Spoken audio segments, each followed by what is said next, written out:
नमस्कार दोस्तों, मैं हूं Aditya Dhanraj. English wizard channel में आपका स्वागत है। दोस्तों आज हम लोग पढ़ेंगे वर्बल नाउन। देखते हैं वर्बल नाउन क्या होता है।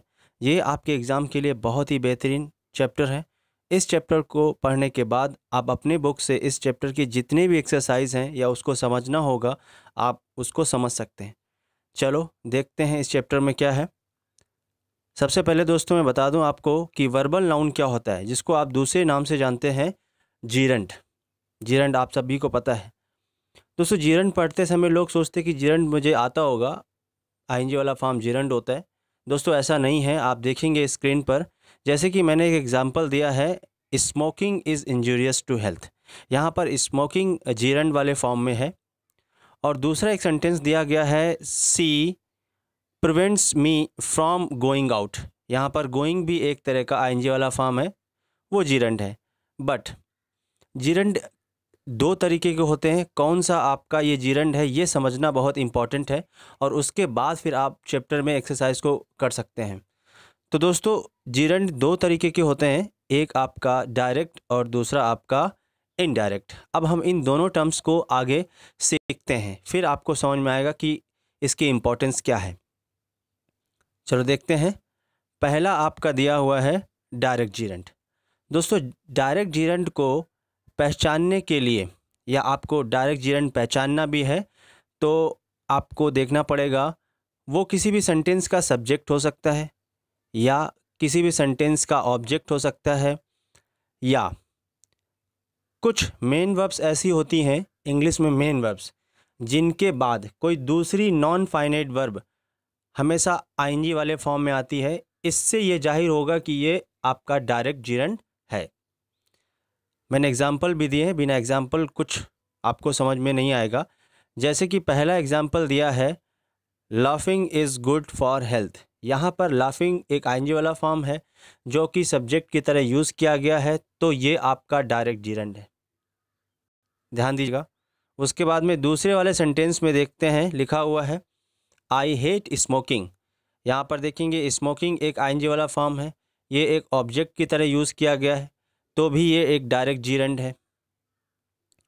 दोस्तों नेक्स्ट तीसरा जो है एग्जाम्पल, उसमें लिखा है he avoids smoking in public places.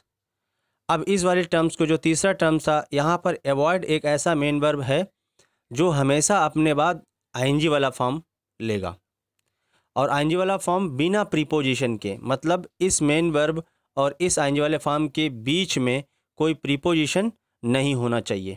यही होगा आपका डायरेक्ट जीरंड। और भी देख लेते हैं, एक चौथा भी एग्जांपल दिया गया है, एन्जॉयज़ लिखा हुआ है, सी एन्जॉयज़ लिसनिंग म्यूज़िक।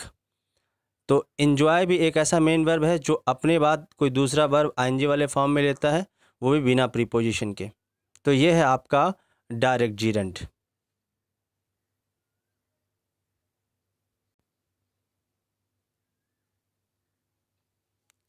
अभी देखते हैं हम लोग इनडायरेक्ट जीरंड।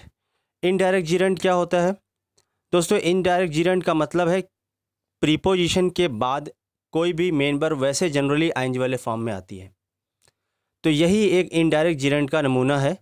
लिखा भी है after any preposition main verb must be used in gerund except preposition to. हाँ, एक टू भी एक प्रीपोजिशन होता है, उसके बाद हम वर्ब का फर्स्ट फॉर्म आता है जो कि इन्फिनिटिव्स में जाता है। मैं इन्फिनिटिव्स का नेक्स्ट वीडियो बनाऊंगा इसका बेसिक जानकारी के लिए। तो दोस्तों इनडायरेक्ट जीरंड के लिए क्या करना होगा कि किसी भी सेंटेंस में प्रीपोजिशन के बाद मेन वर्ब आईएनजी वाले फॉर्म में होती है, उसको हम इनडायरेक्ट जीरंड बोलते हैं। इसके भी एग्जाम्पल दिए गए हैं, बिना एग्जाम्पल के समझना मुश्किल होता है। जैसे कि दिया पहला example, she prevents me from going out. अब यहाँ पर सी प्रिवेंट के साथ में एक फिक्स प्रीपोजिशन फ्रॉम आएगा, और फ्रॉम के बाद में आपको अगर ज़रूरत है यहाँ पर भरने की, तो आप हमेशा आईएनजी वाले फॉर्म में भरेंगे, बिकॉज प्रीपोजिशन के बाद आईएनजी वाला फॉर्म आता है। यही आपका इनडायरेक्ट जीरंड है। जैसे कि दूसरे एग्जाम्पल में देखते हैं, my teacher punished me for being late. अब यहाँ पर फॉर प्रीपोजिशन दिया गया है, इस जगह पर आपको अगर भरना है तो बी, बीइंग या जो भी फॉर्म भरना है आपको, तो आईएनजी वाले फॉर्म भरने हैं। तो दोस्तों आपने देखा कि जीरंड या वर्बल नाउन इसको वर्बल नाउन भी बोलते हैं। कई बार ऑप्शन में ध्यान रखिएगा कि वर्बल नाउन क्या होता है। 2 तरीके होते हैं, डायरेक्ट और इनडायरेक्ट। आई होप आप लोग समझ गए होंगे। इसको आप अगर नहीं समझ पाए तो दोबारा भी देख सकते हैं और अपने चैप्टर को अच्छी तरीके से पढ़ सकते हैं। दोस्तों, वीडियो देखने और सुनने के लिए बहुत बहुत धन्यवाद। मिलते हैं नेक्स्ट वीडियो के साथ।